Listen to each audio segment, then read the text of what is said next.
Segunda carta de Paulo aos Coríntios, capítulo 8, vamos ler apenas o versículo número 9.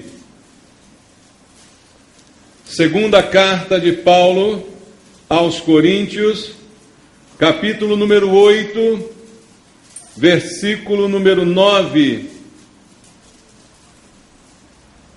Você encontrou na Bíblia?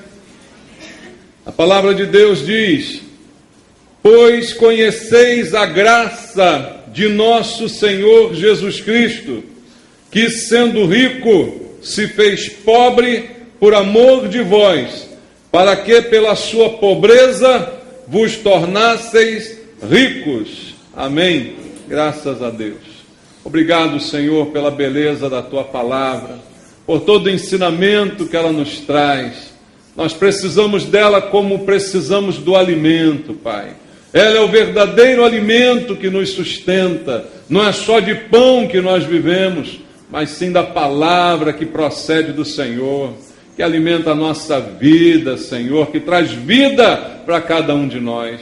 E é esta palavra que nós queremos receber essa noite. Oramos ao Senhor te pedindo, Pai, fala conosco essa noite, ó Deus. Através do Espírito Santo, convence esta noite, fala ao coração de cada um de nós, Pai. E vem usar minha vida, meu Deus, como portador da tua palavra, que a unção do Espírito Santo esteja sobre mim, para que eu possa ministrar segundo a tua vontade. É a oração que eu faço com os irmãos, em nome de Jesus. Amém. Graças a Deus, irmãos. Podem sentar. Amados, está dizendo aqui o texto que nós conhecemos a graça de nosso Senhor Jesus Cristo, que sendo rico se fez pobre por amor de nós, para que pela sua pobreza nós nos tornássemos ricos. E aí eu vou fazer aqui uma pergunta, vou ousar fazer essa pergunta, né? Alguém aqui quer ficar rico? Eu digo para você o seguinte: se você é crente, você já é rico. Então não tem mais por que querer ficar rico. Como você vai querer ficar algo que você já é? Tem sentido isso, meu amado? Querer se tornar algo que você já o é, segundo diz a palavra de Deus, não tem sentido algum. E o que está escrito aqui é exatamente o que está falando pelo apóstolo Paulo, a palavra de Deus.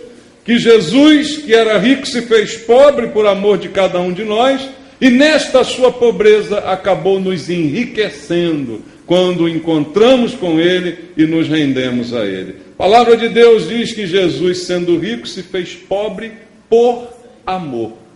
A grande motivação de Deus para salvar é o amor. Amados, sem amor, o Senhor jamais se importaria conosco.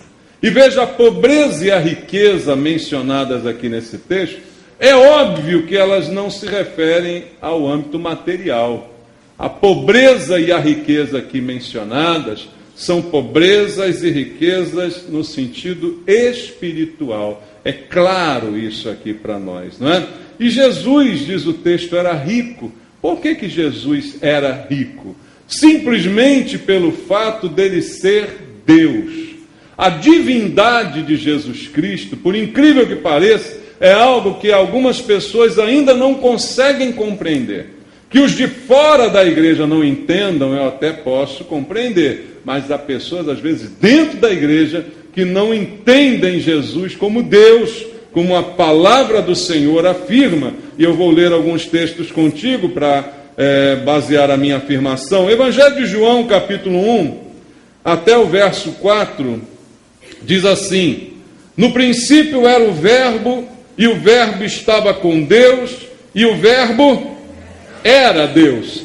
Ele estava no princípio com Deus, todas as coisas foram feitas por intermédio dele, e sem ele nada do que foi feito se fez. A vida estava nele, e a vida era a luz dos homens. A Bíblia diz que Jesus era Deus e Criador, porque tudo foi feito por intermédio, por meio dele. E afirma aqui o apóstolo João. Outra coisa que a palavra de Deus nos afirma, abra a Bíblia em Colossenses, no capítulo número 1, no versículo 15 até o versículo número 19, carta de Paulo aos Colossenses, diz claramente o texto: este é a imagem do Deus invisível, o primogênito de toda a criação, pois nele foram criadas todas as coisas, nos céus e sobre a terra, as visíveis e as invisíveis, sejam tronos, sejam soberanias, quer principados, quer potestades,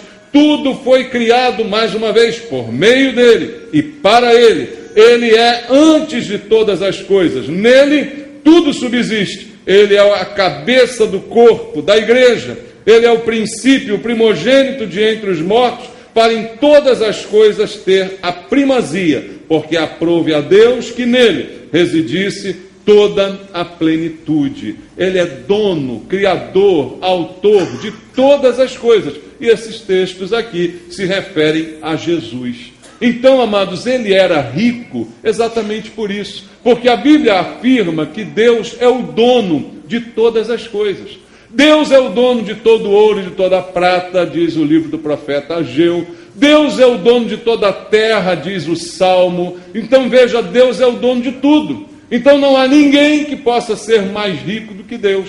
Por isso Jesus, sendo Deus, era rico, como afirma o apóstolo Paulo. Mas o próprio apóstolo Paulo também afirma em Filipenses capítulo 2, a partir do versículo 5, o seguinte: tende em vós o mesmo sentimento que houve também em Cristo Jesus. Pois ele, subsistindo em forma de Deus, não julgou como usurpação o ser igual a Deus. Antes, a si mesmo se esvaziou, assumindo a forma de quê, meus irmãos? De servo, tornando-se em semelhança de homens e reconhecido em figura humana. A si mesmo se humilhou, tornando-se obediente até a morte e morte de cruz, pelo que também Deus o exaltou sobremaneira e lhe deu um nome que está acima de todo nome, para que ao nome de Jesus se dobre todo o joelho nos céus e na terra e debaixo da terra, e toda língua confesse que Jesus Cristo é o Senhor, para a glória de Deus Pai.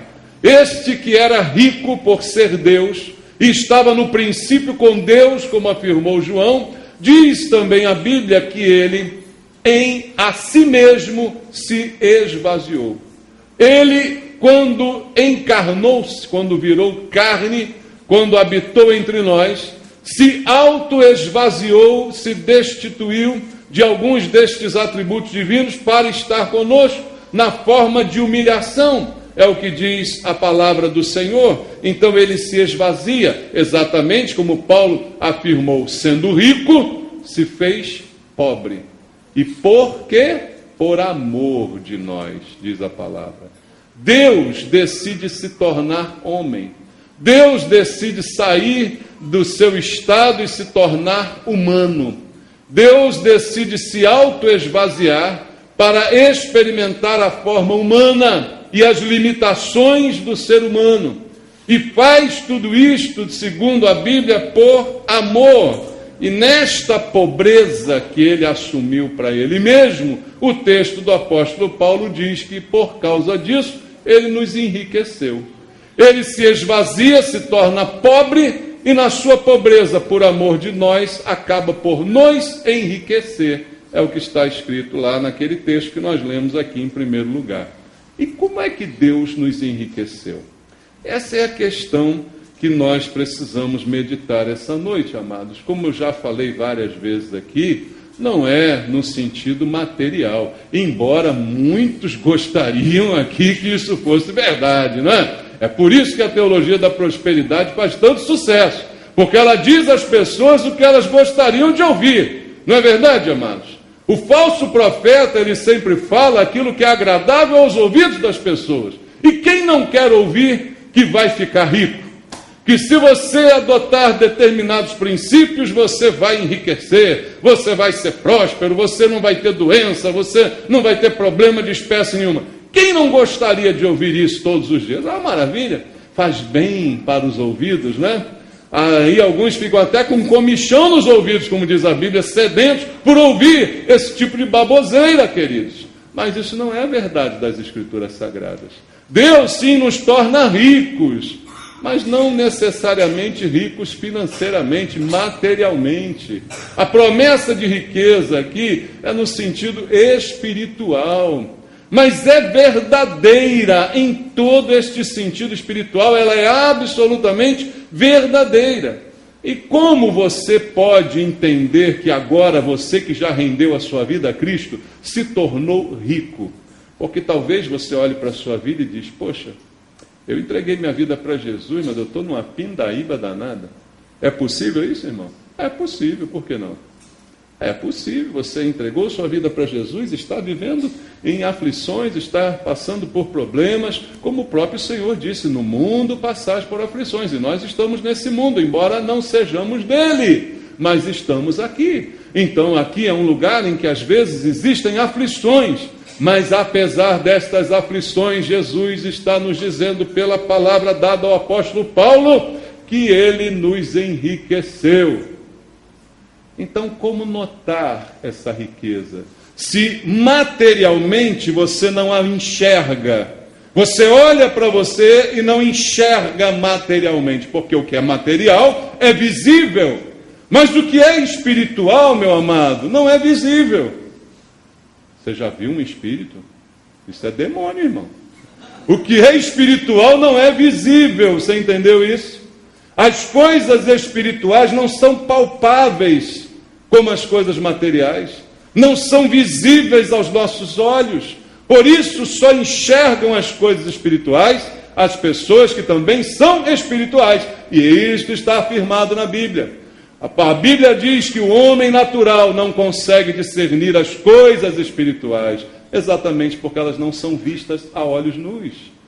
Então a riqueza que Deus depositou sobre a sua vida, ela pode não ser vista, nem mesmo por você, nem mesmo por outras pessoas que procurarem algo palpável para atestar a sua riqueza. No mundo nós atestamos a riqueza por aquilo que as pessoas exibem, pelas suas posses, por aquilo a que elas têm acesso, e isto então mostra, aquela pessoa está rica, porque ela tem isso, ela tem aquilo, ela faz isso, ela faz aquilo, e isto se torna evidente por aquilo que enxergamos. Mas a riqueza espiritual, você precisa saber encontrá-la dentro de você. E eu vou te dar essa noite alguns exemplos que comprovam que você que é cristão é de fato uma pessoa rica. Amados, a primeira coisa em que Deus nos enriqueceu, ao se fazer carne, por amor de nós, e habitar entre nós para nos salvar, Ele nos deu esperança. Nós não tínhamos esperança. As pessoas que hoje vivem nesse mundo e vivem sem Jesus, elas não têm esperança. Elas vivem com expectativas de ter isso, de ter aquilo, de fazer isso, de fazer aquilo, de viver não sei quantos anos, mas não possuem esperança. E a palavra de Deus diz que Jesus é a nossa esperança. Lá em 1 Timóteo, quando Paulo começa a carta a Timóteo, e ele se identifica como apóstolo de Cristo, ele diz, Jesus, nossa esperança. Jesus é a tua esperança, meu amado? Essa esperança te enriquece. Essa esperança é a verdadeira riqueza que nós temos. Por quê? Porque antes você era um miserável em termos de esperança. Você não tinha esperança nenhuma. Leia comigo Efésios, capítulo número 2, no versículo número 12. Efésios 2, 12. Olha como a Bíblia fala de nós antes de entregarmos a vida para Jesus. Naquele tempo, estáveis sem Cristo, separados da comunidade de Israel e estranhos às alianças da promessa, não tendo o quê? Esperança e sem Deus no mundo. Quantas pessoas hoje estão assim? Sem Deus no mundo. E sem Deus, sem esperança. Sem Deus, separados, como diz aqui, da comunidade, alheios às promessas de Deus, portanto, sem nenhuma esperança, porque não há promessas sobre a sua vida. destituídos completamente de esperança, sem Deus no mundo. Nós um dia estivemos exatamente assim, como a maioria das pessoas que hoje estão vivendo nesse mundo, estão completamente sem esperanças. E já que não tem esperança, elas querem viver tudo aqui agora. É ou não é? Não tem esperança. Então, o momento é o presente. O momento é o aqui e agora. Eu não tenho esperança nenhuma para depois. Eu não tenho nenhuma esperança no futuro. Eu não tenho Deus. Então, o negócio é aqui e agora. Não é assim que as pessoas estão vivendo, irmãos. A maioria das pessoas que nós conhecemos, que não conhecem a Cristo, que não se renderam a Ele, estão com esta situação, sem esperança. E por causa disso, querendo viver o tudo aqui e agora. Porque não tem, projetam nenhuma esperança, não há sobre elas nenhuma promessa de Deus de cumprimento futuro. Por isso que elas querem tudo que é possível nesse momento. E é esta a causa de tantos se entregarem a vícios, a problemas de todo tipo, a depressões, a tantas coisas e até alguns ao suicídio. Por que alguém tira a própria vida? Porque não tem mais esperança nem na própria vida, nem no futuro da vida. É essa a razão de alguém tirar a sua própria vida.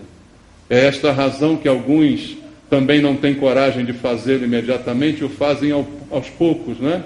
Tiram a vida à prestação, nas drogas, nos vícios, nas bebidas, nas vidas completamente desregradas, porque estão, como Paulo diz, sem Deus no mundo, sem esperança.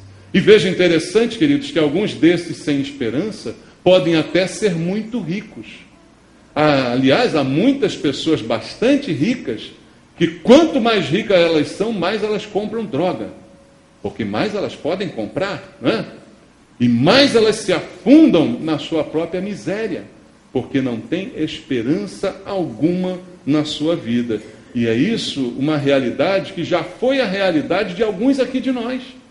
Alguns de nós, como Paulo diz, naquele tempo, sem Cristo, estávamos assim, completamente sem esperança, vivendo o aqui e agora, querendo abraçar o mundo e gastar e fazer tudo aquilo que fosse possível, como se não houvesse amanhã. Essa era a realidade. Mas Jesus, nossa esperança, como diz Paulo, quando se esvaziou, se empobreceu por amor de nós, Ele nos tornou ricos de esperança, porque Ele trouxe sentido para a nossa vida. Amados, quantos aqui não poderiam agora, nesse púlpito, testemunhar da mudança que Jesus operou em sua vida? Da mudança de visão, de perspectiva, não é? Da mudança de vida em todos os sentidos que o Senhor operou. Trouxe agora uma visão para o futuro, uma esperança, um alento, uma promessa que certamente se cumprirá, porque Deus é fiel e cumpre as suas promessas. Então nós ficamos ricos de esperanças que o Senhor certamente nos dá e a todo momento nos faz dessa forma. Jesus trouxe esperança para o cansado, amados. Aquele texto conhecido lá em Mateus capítulo 11, do versículo 28 ao 30, vamos ler juntos? Olha só o que diz lá. Jesus está convidando as pessoas para uma oportunidade. Mateus capítulo 11, versículo 28.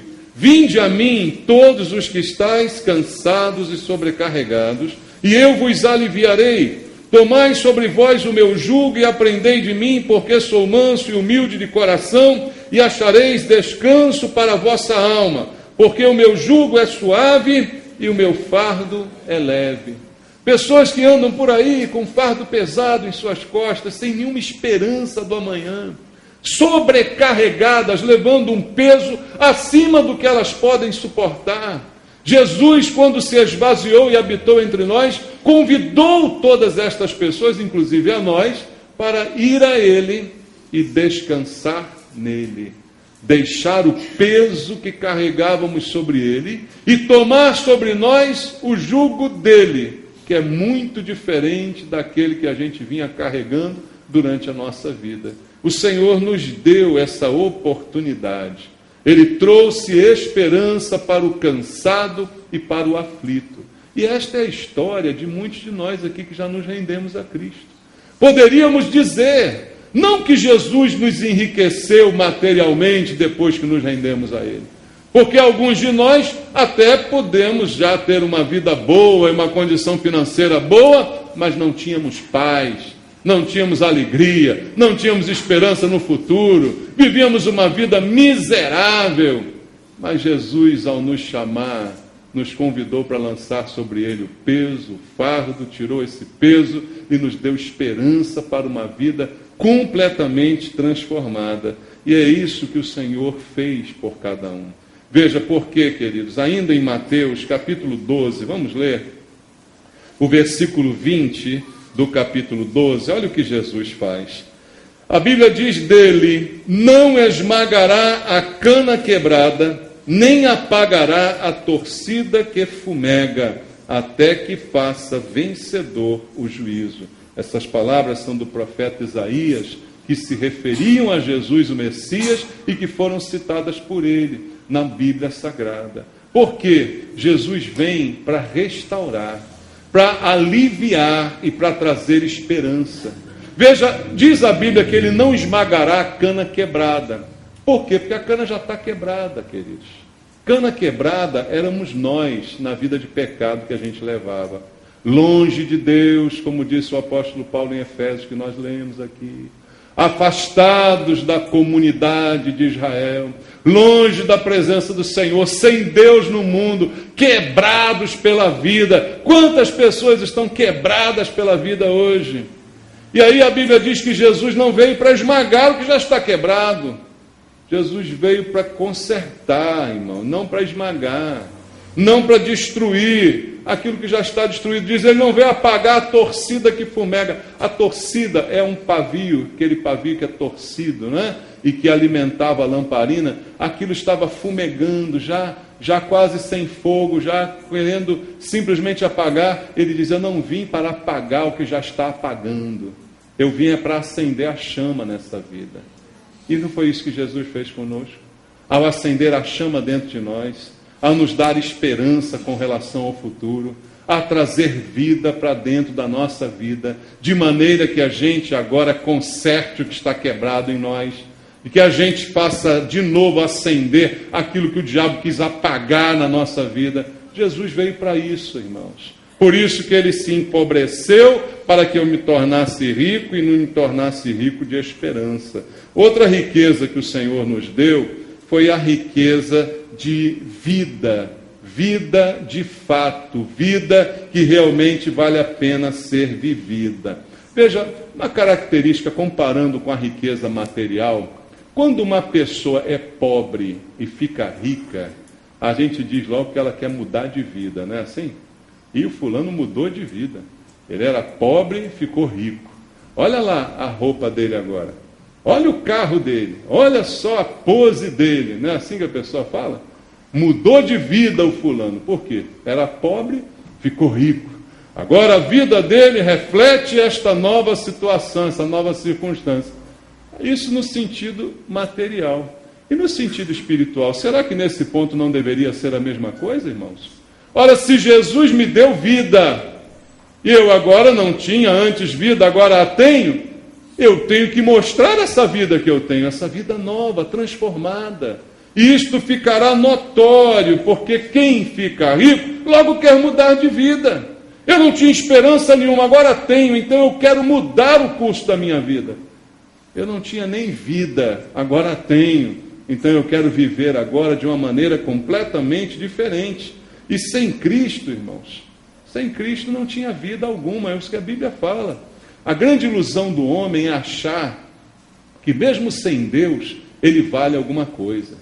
Há pessoas que não têm Deus, mas se acham alguma coisa, né? Se acham justas, se acham corretas, se acham cumpridoras dos seus deveres. Aí vem a Bíblia Sagrada, lá em Romanos 3:23, e diz o quê? Todos pecaram e carecem da glória de Deus. Acabou com qualquer justiça humana. Acabou com qualquer pretensão de alguém se dizer bom, de alguém se dizer correto. Todos pecaram. Se eu falar contra isso, estou considerando a Bíblia como mentirosa. Então o problema do pecado é um problema de todos, embora alguns hoje, cinicamente, cismem em dizer: eu não tenho pecado, eu sou uma pessoa boa, eu sou uma pessoa correta, pago meus impostos, cumpro meus deveres. É a maior mentira do mundo isso. Todos pecaram. E como todos pecaram, diz também o texto lá em Romanos 6, 23, vamos lá, Romanos capítulo 6, versículo 23 da carta de Paulo aos Romanos, fala assim: porque o salário do pecado é o quê? A morte. Mas o dom gratuito de Deus é a vida eterna em Cristo Jesus, nosso Senhor. Como todos pecaram, todos estão condenados à morte. Como eu falei hoje aqui de manhã, irmãos, o que alguém precisa fazer para ir para o inferno não precisa fazer nada. Já nasce com passaporte carimbado, direto para o bonde do inferno. Não tem o que fazer, porque todos pecaram, e o salário do pecado é a morte. Mas o versículo continua dizendo que o dom gratuito de Deus não custa dinheiro. Você não compra, você não paga, você não conquista, é dom. Dom significa presente, é dado gratuitamente a vida eterna. Foi isto que Deus me deu. Ele que era rico se fez pobre por amor para me dar a vida que eu não tinha e que jamais poderia conquistar de maneira alguma se ele não me desse gratuitamente. É o que diz Efésios capítulo 2. Vamos ler? Carta aos Efésios capítulo 2. Logo no verso 1 diz assim: ele vos deu o que, irmãos? Vida. E como é que você estava quando ele te deu vida? Mortos nos vossos delitos e pecados. Mortos. Claramente a Bíblia diz: todos pecaram e por causa do pecado para Deus estávamos mortos. O salário do pecado é a morte. Então quem peca e vive na prática do pecado está morto, embora possa estar respirando, mas espiritualmente está completamente morto. Assim era a nossa vida, vivíamos na prática do pecado, estávamos completamente mortos, mas Ele nos deu vida. Algum morto pode ser rico, de alguma forma? Você pode dizer para um morto: esse morto é rico. Você pode até dizer: esse morto era rico. Não é verdade? Porque quando ele morreu, ficou tudo aqui. Aliás, eu queria dizer para você isso. Tem algumas pessoas que eu acho que não sabem disso. Quando você morrer, vai ficar tudo aí. Tudinho. Caixão não tem gaveta. Vai ficar tudo, meu irmão. Você não vai levar nada. Isso tudo que você guarda com tanto... Está na poupança. Vai ficar aí. E vão fazer a festa com isso aí. Vão pagar o teu velório e depois o resto todo que quiserem. Vai ficar aí. Morto não tem dinheiro. Morto jamais é rico. Mas quando o morto ganha vida, ele ganhou a maior riqueza que alguém poderia receber. Eu li uma frase interessante que diz assim: quem não tem saúde deseja muitas coisas. Não. Quem tem saúde deseja muitas coisas. Quem não tem saúde só deseja uma coisa. O quê? Saúde. Então, amados, quando você está morto e recebe vida, é o melhor presente que você poderia receber. É aquilo que te deixa rico. É o que te faz de fato um milionário. Eu não tinha nada, mas agora eu tenho vida. Eu estava morto nos meus delitos e nos meus pecados, mas agora Ele me deu vida. E quem diz isso? Jesus. Abra João capítulo 10, versículo 10. João 10, 10, o versículo muito conhecido da Bíblia. Diz: o ladrão vem somente para roubar, matar e destruir. Eu vim para que tenham vida e a tenham em abundância. Vida plena, vida abundante. Antes eu não tinha nada, estava morto em delitos e pecados, estava afastado de Deus, não tinha esperança, não tinha nada. Mas agora tenho vida e tenho muita vida, vida em abundância. Jesus não só te deu uma nova vida, Ele te deu muita vida. Amém, irmãos? É nova, mas é muita vida o que Ele nos deu. E isso nos tornou de fato ricos, porque agora temos vida. E como eu disse, quem fica rico, muda a sua vida. Muda ou não muda? A nossa vida mudou também. Segundo aos Coríntios, capítulo 5, versículo 17, vamos ler na Bíblia? Segunda carta de Paulo aos Coríntios, capítulo número 5, versículo número 17. E assim, se alguém está em Cristo, é nova criatura. As coisas antigas já passaram, eis que se fizeram novas. Ah, meu irmão, quem fica rico muda de vida. A nossa vida agora é nova. Quem está em Cristo é nova criatura. O que passou, passou. As coisas velhas ficaram para trás. Tudo se fez novo na nossa vida. Nós temos uma nova vida para mostrar a todos aqueles que nos cercam. Porque antes nem vida tínhamos, mas agora o Senhor nos deu e nos deu em abundância. E a razão de nós podermos viver de forma diferente é porque junto com a vida, Ele nos limpou. O trabalho de Jesus na nossa salvação não é apenas salvar, mas também limpar, restaurar, regenerar, nascer de novo. E isto é feito por operação de Deus e não por operação do homem. Por isso a Bíblia diz que a salvação é pela fé e não pelas obras. Nenhuma obra humana, nenhum esforço humano conseguiria produzir aquilo que Deus produz na salvação do homem, a limpeza completa do nosso ser. Veja, algumas religiões tentam vender limpezas, né? Você tem o banho de Abô, você tem o descarrego, né? Você tem o banho de sal grosso, você tem, sei lá o que esse povo inventa, né? Tudo na expectativa de limpar você daquela carga, né? Amado, só quem limpa a gente é Jesus Cristo. Ninguém mais tem esse poder. Eu, por mais que me esforce, compre produtos, faça trabalhos, não consigo me limpar. Só quem pode me limpar é Deus. Abra comigo Ezequiel, capítulo 36. Esta verdade está aqui retratada no livro do profeta Ezequiel, capítulo 36, a partir do versículo 24 até o versículo 27. Vamos ler o que está escrito na palavra do Senhor. Ezequiel 36, do verso 24 em diante, diz assim, Ezequiel 36, do 24. Tomar-vos-ei de entre as nações e vos congregareis de todos os países e vos trarei para a vossa terra. Então aspergirei água pura sobre vós e ficareis purificados de todas as vossas imundícias e de todos os vossos ídolos vos purificarei. Dar-vos-ei coração novo e porei dentro de vós espírito de novo. Tirarei de vós o coração de pedra e vos darei coração de carne. Porei dentro de vós o meu espírito e farei que andeis nos meus estatutos, guardeis os meus juízos e os observeis. Veja, ele aspergirá água pura sobre nós.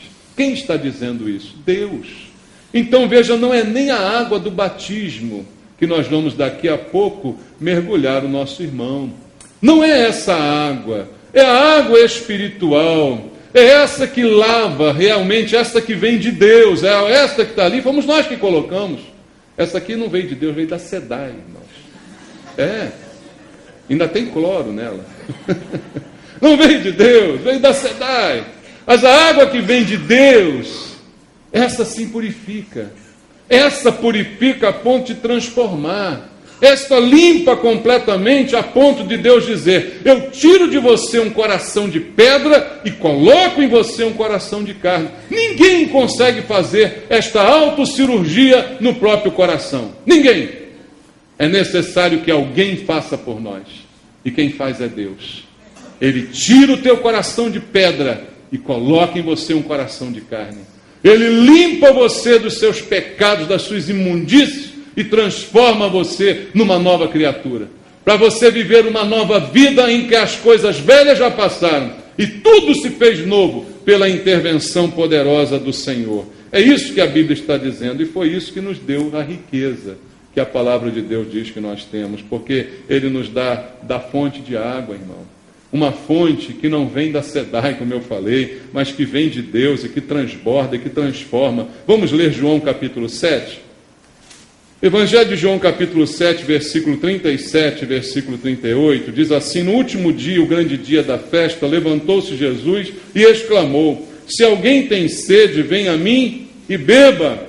Quem crer em mim, como diz a Escritura, do seu interior fluirão rios de água viva. O convite foi feito, e ele diz: é em mim que você vai matar a sua sede, porque a verdadeira água, que tanto mata a sede quanto lava e purifica, só quem pode dar sou eu. E ele diz: você precisa crer em mim. Mas tem um detalhe aqui: é crer em Jesus só? O que está escrito aí? Crer em mim só? Como diz as Escrituras. Esse detalhe é muito importante, porque eu conheço um monte de gente que diz que crê em Jesus. Eu conheço gente até que anda com Jesus na carteira.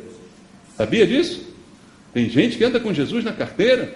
Tem outros que botam Jesus no porta-luva do carro, né? Então eu conheço um monte de gente que crê em Jesus.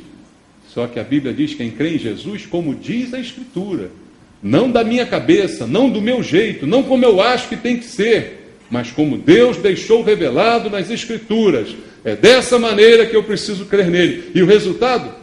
Rios de água viva. João capítulo 4, um pouquinho antes, versículo 14.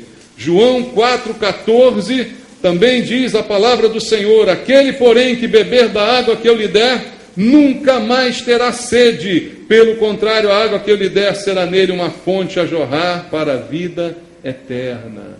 Além de saciar, nós passamos a ser uma fonte. Veja, por isso a riqueza. Porque o rico é aquele que tem mais do que o que ele precisa. Nós temos vida e vida em abundância. Nós temos água que sacia e que agora nos torna uma fonte até para saciar e abençoar os outros. Aí está a riqueza que se manifesta em nossa vida. Porque diz o versículo também de Isaías 58, 11. Vamos abrir? Isaías 58, verso número 11. O Senhor te guiará continuamente, fartará a tua alma, até em lugares áridos, e fortificará os teus ossos. Serás como um jardim regado e como um manancial, cujas águas jamais faltam. E que Deus fez por nós. Você que foi salvo por Jesus, você não só bebeu da fonte, como você se tornou a fonte, como você tem um manancial, cujas águas jamais acabam, diz a Bíblia. Essa é a riqueza verdadeira. Porque a riqueza do mundo, quem é rico pode ficar pobre, sabia disso? Primeiro que o dinheiro do mundo é papel, né, irmão? Quem disse que esse papel vale o que a gente diz que vale, né? Isso pode acabar a qualquer hora.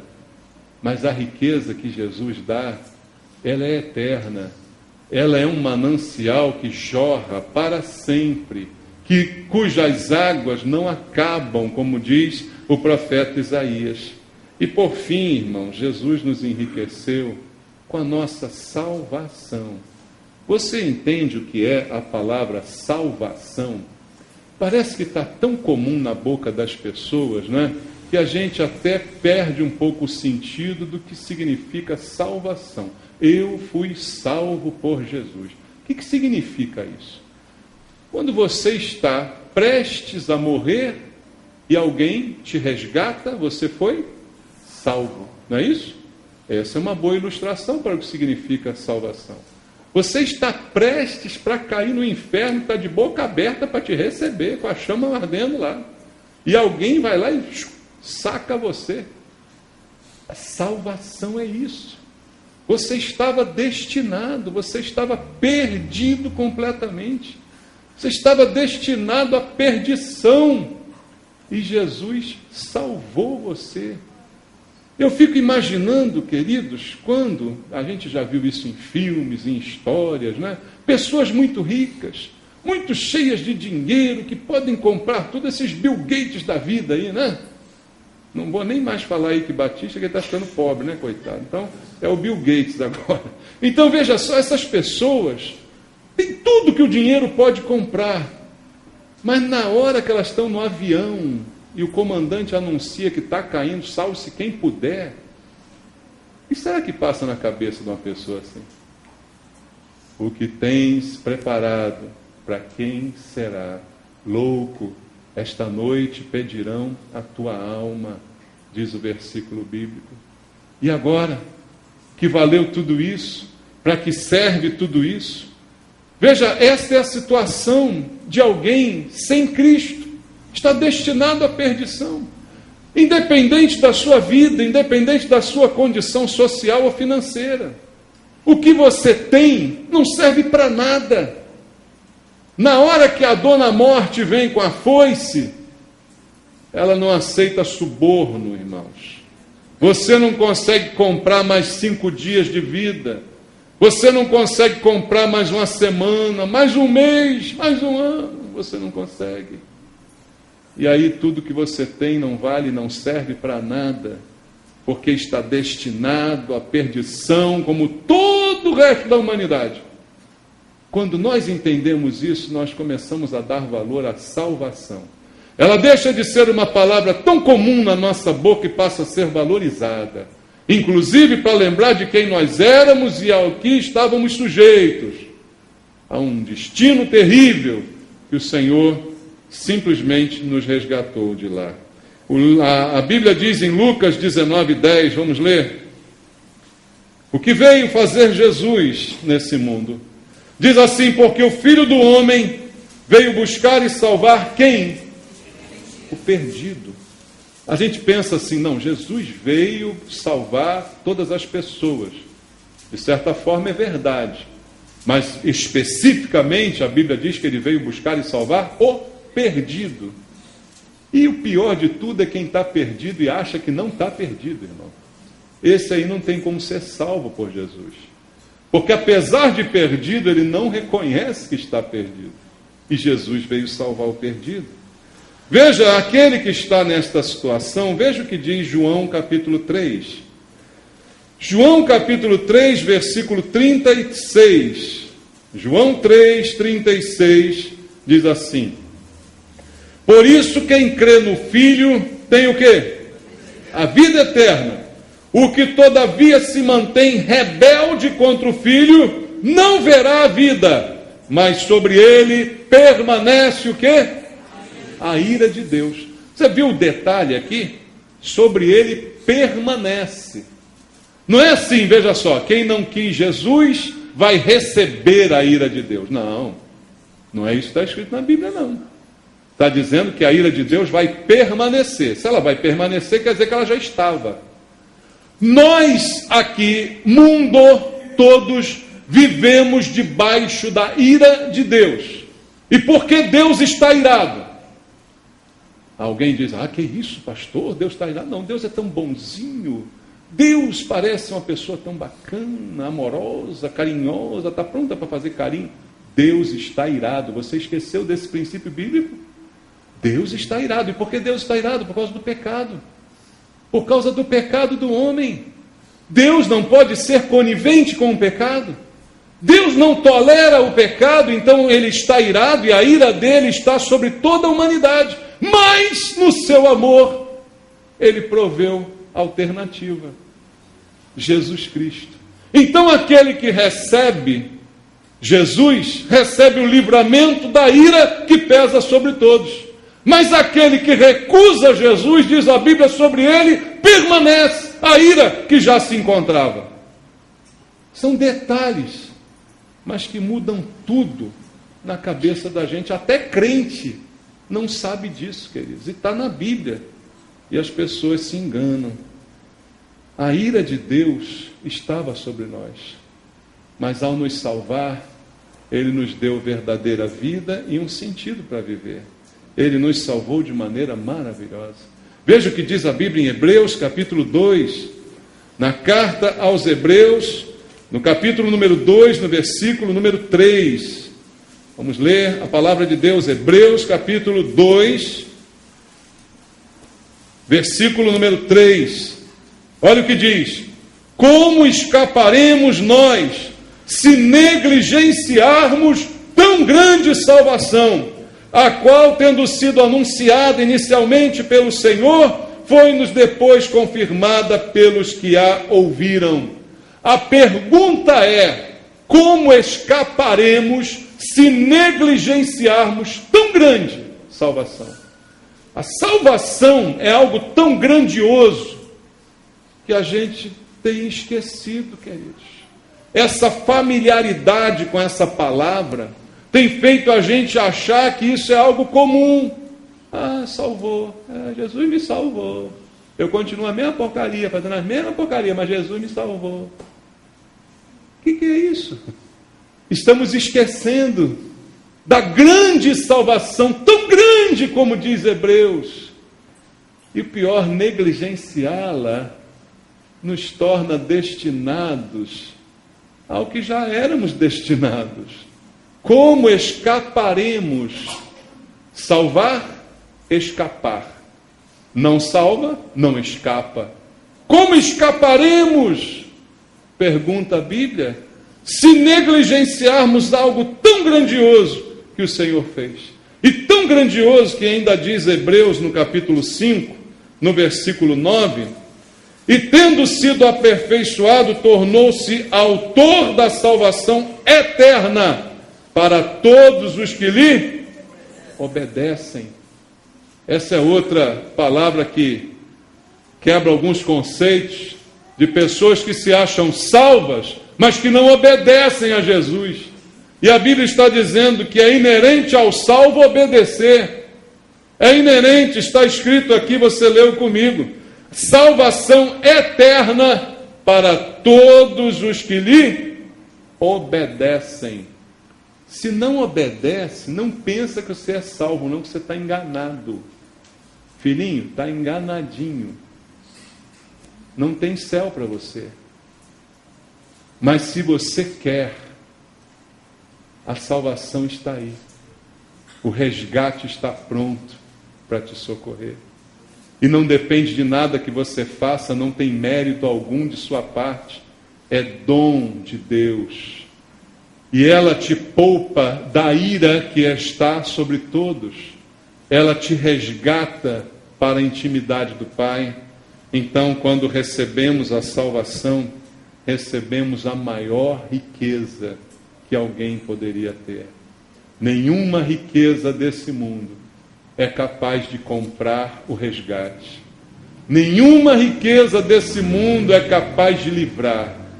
Veja, o rico acha que ele escapa de tudo, porque ele pode comprar todo mundo. No meio da corrupção em que vivemos, é até bem possível que isto seja uma meia-verdade. Por isso dizem que rico não vai para a cadeia, né? Que ele compra o policial, o juiz, o advogado, compra tudo, né? Mas para esta destinação, ninguém pode subornar ninguém, queridos. A riqueza não vale de nada. Por isso, quando alguém é salvo, recebeu o bem mais valioso que pode existir sobre a face da terra.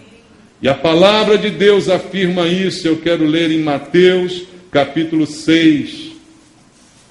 Mateus, capítulo 6, versículo 19 até o versículo 21.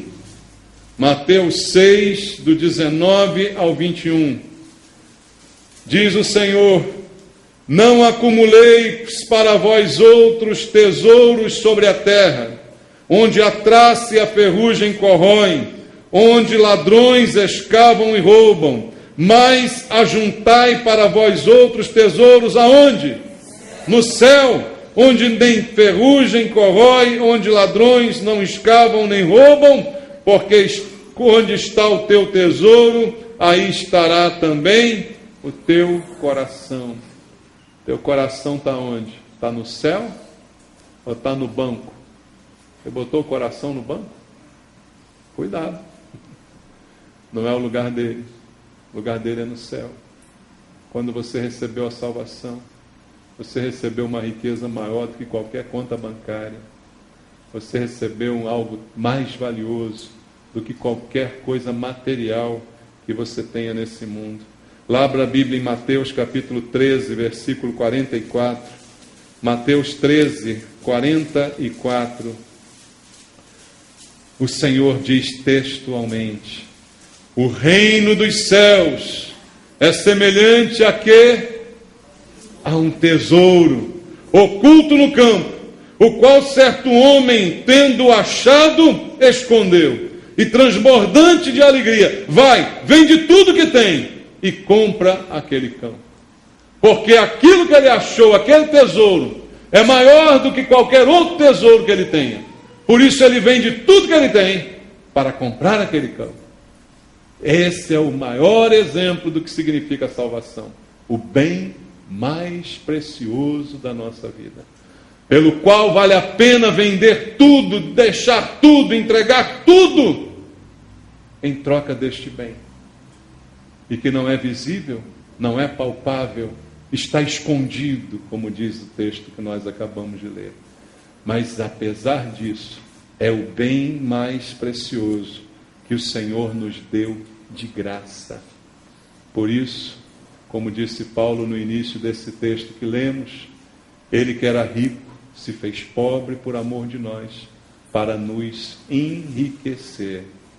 E agora eu quero perguntar para você aqui essa noite: quem realmente aqui deseja ficar rico desta maneira bíblica que eu falei até esse momento? Se você assim deseja, talvez você esteja pensando: o que eu preciso fazer? O que é necessário ser feito? Muito pouco é necessário ser feito, irmãos. Porque tudo já fez Jesus. O que ficou para nós é muito pouco. Veja só o que diz João capítulo 3, versículo 16. Você conhece o texto, João 3,16? Porque Deus amou o mundo de tal maneira que deu seu Filho unigênito, para que todo aquele que nele crê não pereça, mas tenha vida eterna. Deus fez o quê? Primeiro, amou, e depois deu, doou o seu Filho unigênito, para qualquer um que nele crê, receba a vida eterna. Então, o que você precisa para receber esse bem tão precioso? Você precisa crer. Você precisa acreditar. E por crer, você se torna rico, como foi dito aqui. Mas há só um porém.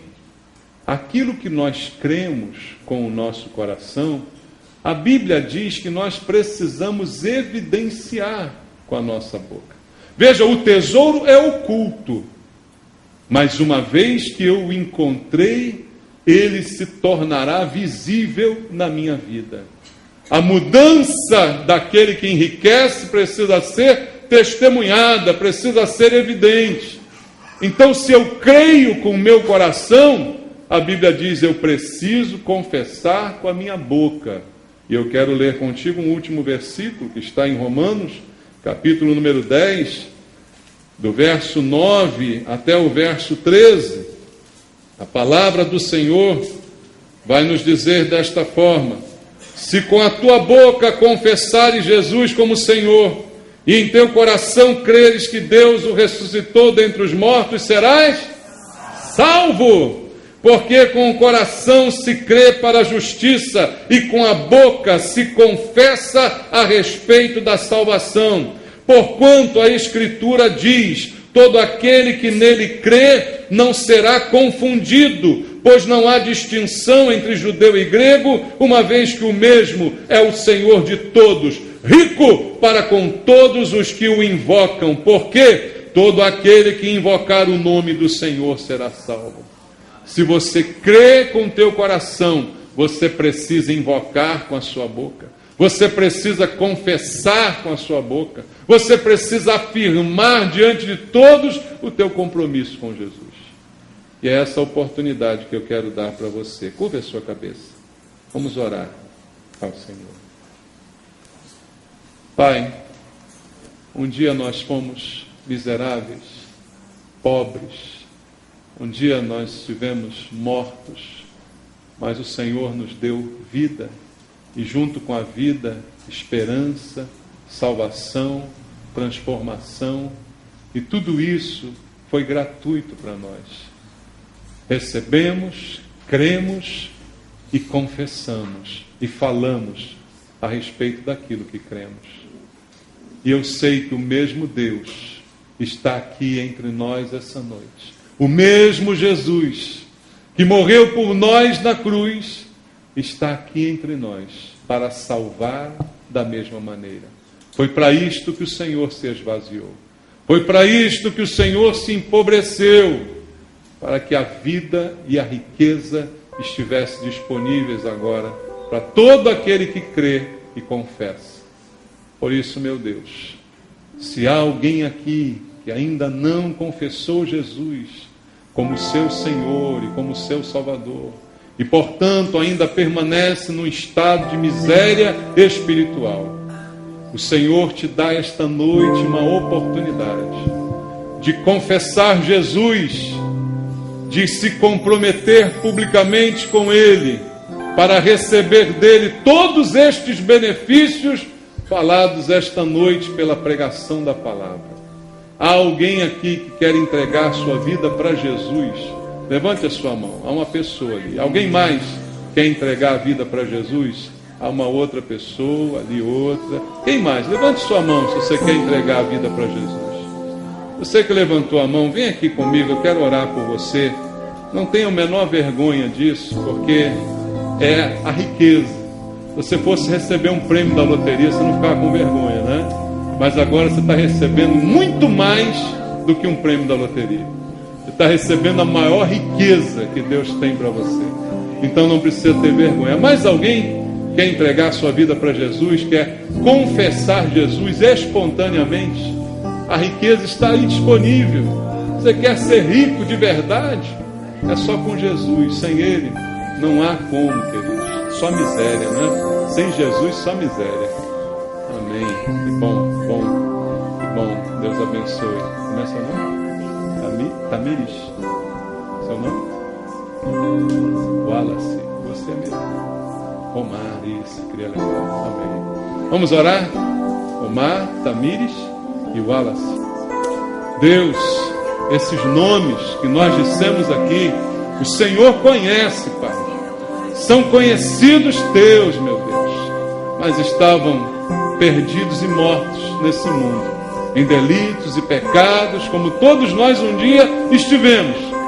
Mas esta noite, Pai, decidiram espontaneamente confessá-lo diante dos homens. Aquilo que creem no seu coração, querem expressar diante de todos. Por isso eu creio que hoje há salvação.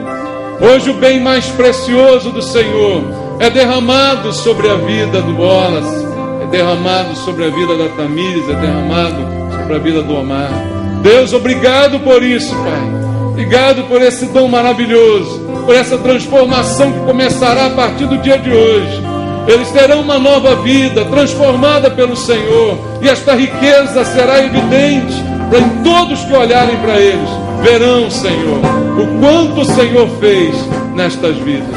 Foi para isso que o Senhor morreu, para perdoar os pecados, para transformar e para dar nova vida. E eu te peço, faz isso, ó Deus. Faz isso essa noite na vida desses teus filhos, em nome de Jesus. Que Deus abençoe vocês, em nome de Jesus. Deus abençoe. Amém. Deus abençoe, Wallace. Amém. Vamos louvar ao Senhor, chamar o Flávio para nós irmos ali para o batistério.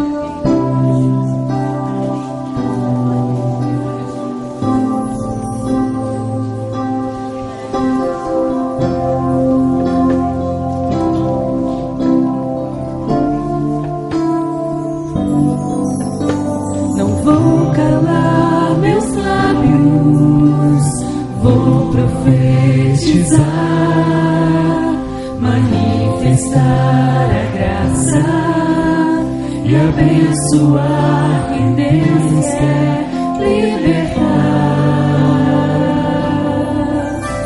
Não vou calar meus lábios, vou profetizar, manifestar a graça e abençoar quem Deus quer libertar.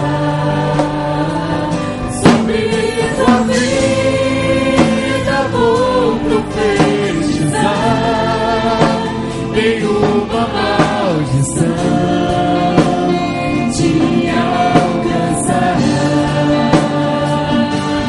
Sei que Deus tem pra ti uma manancial, cujas águas nunca secarão. Sei que Deus tem pra ti uma manancial, cujas águas nunca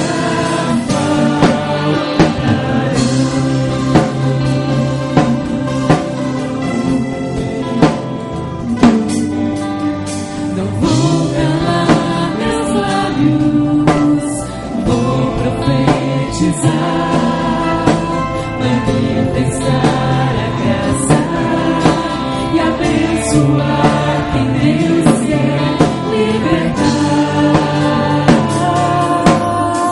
Não vou calar meus lábios, vou profetizar, manifestar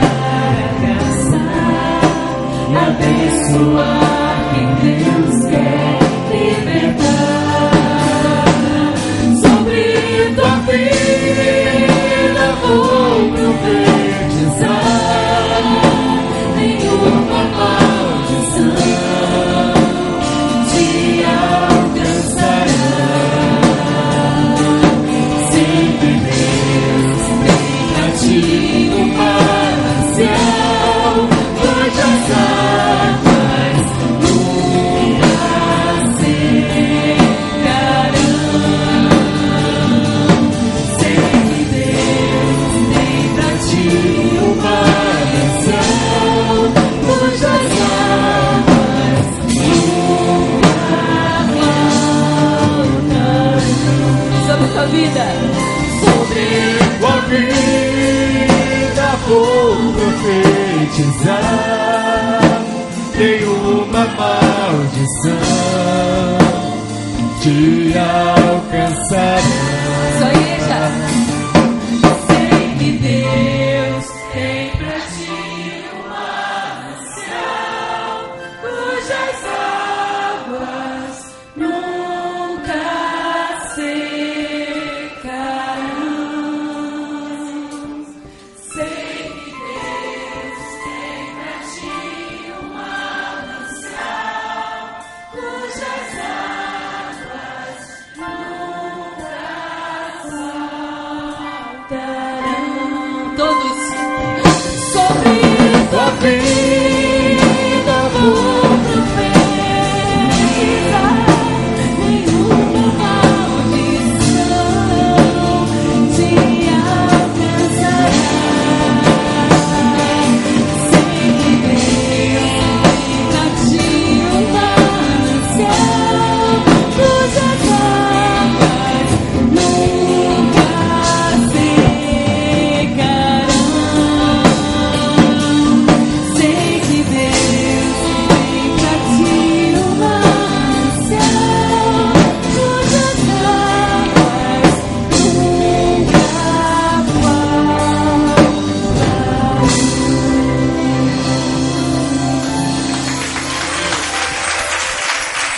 Glória a Deus. Esse manancial foi nos dado. Amém? Muito mais do que estas águas aqui, as águas que o Senhor tem para derramar sobre a vida de todo aquele que crê. Ao crer, nos submetemos à ordem de Jesus de sepultar nossa velha natureza nestas águas. Mas as verdadeiras águas não são essas. São aquelas que o Senhor faz fluir de dentro de nós. como uma fonte a jorrar para a eternidade, né? Como disse a palavra do Senhor. O batismo nas águas é um momento único e importante na vida daquele que crê, como parte da sua confissão pública também, diante de todos, da fé e do compromisso com Jesus Cristo. E essa noite está aqui o Flávio, diante da igreja, diante de todos, para também confessar Jesus, através do batismo nas águas. E como eu faço sempre na hora do batismo, eu dou oportunidade para que a própria pessoa diga com suas palavras, faça a sua confissão de fé em Jesus Cristo. E assim será com o Flávio agora. Em primeiro lugar, eu quero desejar graça e paz aos irmãos aqui presentes, agradecer pela presença de todos vocês, porque eu acho que se não fosse isso, de repente eu não estaria aqui. Agradecer a Deus por esse momento, agradecer ao meu pastor, o meu líder Roberto, que são pessoas fundamentais aqui na igreja que estiveram sempre comigo, em todo momento, me dando força, me dando orientação, sendo verdadeiros pais para mim, né? Orientando a minha família da melhor forma possível. E eu quero dizer para vocês que isso foi uma determinação que eu botei no meu coração a partir do primeiro momento que eu aceitei Jesus. Então, desde o momento que vocês coloquem uma determinação, façam de tudo para que ela aconteça. Porque se vocês quiserem que alguma coisa aconteça na vida de vocês, tem que partir de vocês. Jesus vai estar sempre presente para poder ajudar. Mas nada acontece sozinho se vocês não fizerem a parte de vocês. Então, nesse momento aqui, eu quero agradecer a todos de coração e dizer que o velho Flávio, que muita gente conheceu, vai ser morto e sepultado aqui agora. Em nome de Jesus, para a honra e glória dele, para a destruição do inferno e para a falência do diabo, eu tenho certeza que eu vou levantar dessas águas um novo homem.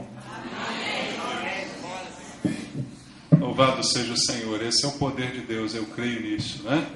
Quem viu o Flávio, nunca mais tornará a vê-lo.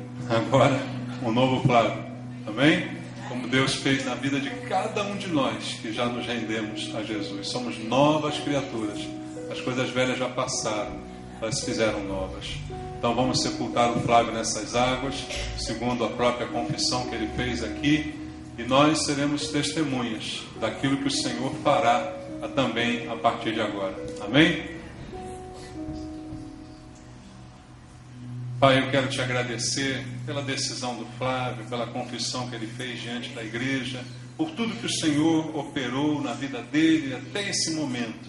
Tantas lutas, tantas dificuldades, mas agora a vitória, Senhor. Obrigado por essa vitória, Pai, e que seja o início de uma transformação maravilhosa que o Senhor já está operando na vida dele. Mas a palavra do Senhor diz que o Senhor é fiel para completar a boa obra uma vez iniciada em nós. E essa obra vai até o último dia da nossa vida. Mas nesse momento, eu quero sepultar Flávio nestas águas, para que ele saia daqui com uma nova vida em Cristo, cheio de tudo aquilo que o Senhor preparou para ele. E por causa da confissão que ele fez, eu posso batizá-lo nestas águas, em nome do Pai, do Filho e do Espírito Santo. Amém.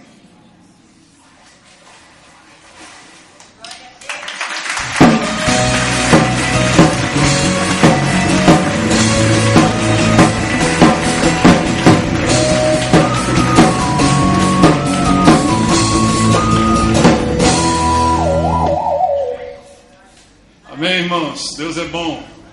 Se alguém mais quer batizar, hoje ainda, na quarta-feira, me procure. A turma começa domingo que vem. Já temos pessoas inscritas lá para essa turma. Mês que vem tem um batismo também, dos irmãos que começaram no início de agosto, né? Serão batizados no último domingo do mês de setembro. E quem começar no domingo que vem, no último domingo do mês de outubro, será o batismo nas aulas. São 8 aulas, todos os domingos pela manhã, às 9h30 da manhã. Amém? E Deus te dê uma boa semana. Não esqueça, a cantina missionária está funcionando. Hoje tem janta na cantina. por R$6 o PF, olha que maravilha, né? R$6 o PF, lá na cantina, para você ainda participar, estar com os irmãos, ter comunhão, e que Deus te dê uma semana abençoada, na presença dEle, amém? Fora dEle não há bênção, né? E a graça e a paz do nosso Senhor e Salvador Jesus Cristo, o amor de Deus, a comunhão, a consolação do Espírito Santo reinem sobre a tua vida. Que o Senhor te abençoe, te guarde, te leve em paz ao teu lar e traga você sempre para a igreja, para ouvir a palavra de Deus e para fazer a vontade do Senhor. Que Deus te abençoe rica e abundantemente, em nome de Jesus. Amém. Graças a Deus. Deus abençoe, uma boa semana. Vamos louvar. Que a graça do